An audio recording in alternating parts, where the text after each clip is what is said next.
আসসালামু আলাইকুম গাইস, কেমন আছেন আপনারা? আশা করি অনেক বেশি ভালো আছেন। আমি আপনাদের দোয়া ভালো আছে। তো আজকে আমরা রান্না করতে চলেছি শুটকি দিয়ে আলু, বেগুন এবং কাঁঠালের বিচি পাতুরি।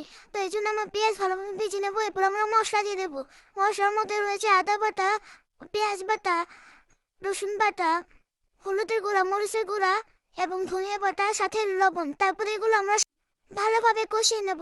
একদম ভালোভাবে কষিয়ে নেওয়ার পর আমরা এখানে দিয়ে দেবো একটা বাঁশপাতা শুটকি। তারপর এই শুটকিটা আমরা ভালোভাবে নেড়ে নেব। ভালোভাবে নেড়ে নেওয়ার পর আমরা এখানে দিয়ে দেব আলু এবং বেগুন। তারপর দিয়ে দেবো এখানে কাঁঠালের বিচি। এগুলো আমরা পিস পিস করে দিয়ে দিব। কাঁঠালের বিচি দেওয়ার পর আমরা এখানে দিয়ে দেব পানি। পানি দেওয়ার পর আমরা এখানে ঢাকা দিয়ে দেব 10 মিনিটের জন্য।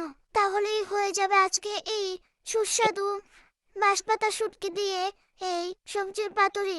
এটি খুবই মজাদার হয়েছে। ভিডিওটি লাইক, কমেন্ট, শেয়ার এবং ফলো দিতে ভুলবেন না। ধন্যবাদ।